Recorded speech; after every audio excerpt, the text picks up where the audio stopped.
So how is ACMOS Energy Medicine going to help you to achieve your goals? It gives you access to a set of subtle language skills. Now, I've put ESP for extrasensory perception, which may be thought of by some as something woo or out there, but all that it means is perception that's out with the range of our normal senses: seeing, hearing, smelling, touching, and tasting. So things like sensing, feeling, tuning in with. There is an additional level of ESP between the practitioner and the client at an unconscious level. The practitioner's job is to interpret what they're finding. The ACMOS method is rooted in science. This is René Nicastion. René was an instrumentation engineer. He worked with Boeing in the 1950s and 60s. He was at the forefront of engineering in airlines, in motor vehicles, designing dashboards, designing speedometers, designing the instruments. But he had a problem with his knee, and there was no solution in France other than to give up his beloved tennis and to wait for a knee replacement. Now, he did eventually have those knees replaced, but 40 years after it was first suggested. So Dr. René Nicastion, PhDs in microbiology and energy medicine, with a background and a degree in instrumentation engineering. And that's important. He had fastidious attention to detail. And so the ACMOS method is rooted in measurements.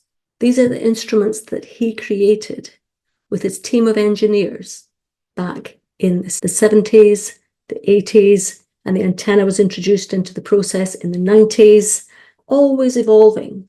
More recently, practice for ACMOS practitioners has moved much more online, and nowadays I don't have to leave my home to see anyone, and no one has to leave their home to see me.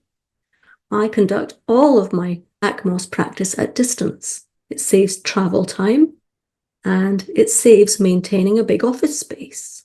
So it benefits me and it benefits my clients. And I'm often asked, is it as good?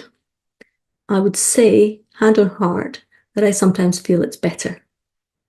Much more focused, less chit-chat. Those who know me well know that I like a good blether. And when we're working online, whether on Zoom or remotely, I'm very focused. I can feel the energy change. So let's just have a little look. We have protocols to follow. Harmonization, taking the body from a state of disharmony or incoherence back into harmony. And that builds the resources.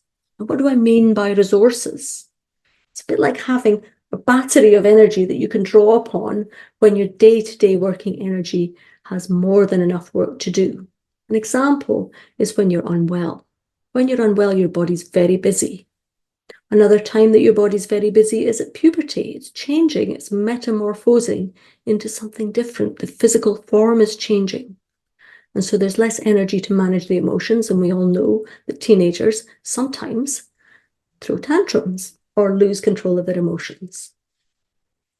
So we have a way to balance the energy body, the underlying blueprint. There's a disturbance in the wave signal. We call that ACMOS.